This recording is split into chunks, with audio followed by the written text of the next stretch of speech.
Bonjour à tous et bienvenue sur Sciences Po TV pour une nouvelle édition de l'Effervescente.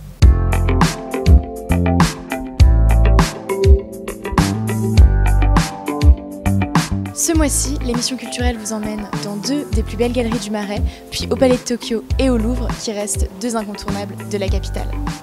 La nouvelle galerie Tornabuoni Art met à l'honneur le peintre italien Alighiero Boetti. Dans un cadre spectaculaire, cette rétrospective rassemble toutes les typologies d'œuvres de l'artiste. Ses dessins à l'encre de Chine, collages, œuvres postales et ses célèbres broderies. Souvent agrémentés de jeux de mots, ces travaux sont imprégnés de l'idée du double et de la duplicité. Avec une audacieuse utilisation des couleurs et des matières, Boetti parvient à réaliser son défi, mettre au monde le monde. Le musée du Louvre organise une exposition inédite qui rassemble 12 des 36 œuvres de Vermeer éparpillées dans le monde.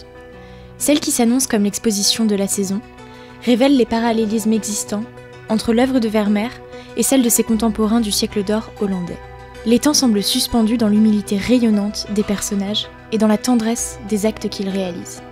Saisissez cette opportunité unique d'admirer la délicatesse de la laitière et de la couturière et rentrez dans l'intimité du géographe et de l'astronome. La Galerie Perrotin accueille l'exposition de l'artiste belge Pieter Vermeersch. D'une esthétique simple et extatique, ses compositions font dialoguer la couleur et la matière à travers la dimension géologique de son œuvre. Vermeersch interroge le support, confronte le poids de la pierre à la légèreté du sfumato et la froideur du marbre à la tiédeur de la peinture à l'huile. Par un travail d'absence et de présence, il travaille sur les luminosités et l'opacité. Il explore la beauté d'un support qui ne l'est plus. Au Palais de Tokyo, l'exposition Sous le regard de machines pleines d'amour et de grâce réunit plusieurs artistes et interroge l'impact de l'économie de marché sur la fabrique de nos émotions.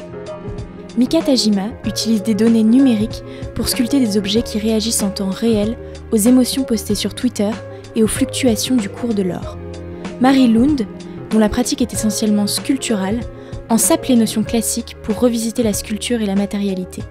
En somme, ce parcours composé de différentes zones affectives nous témoigne d'une forme de réification de nos émotions et de nos relations sociales.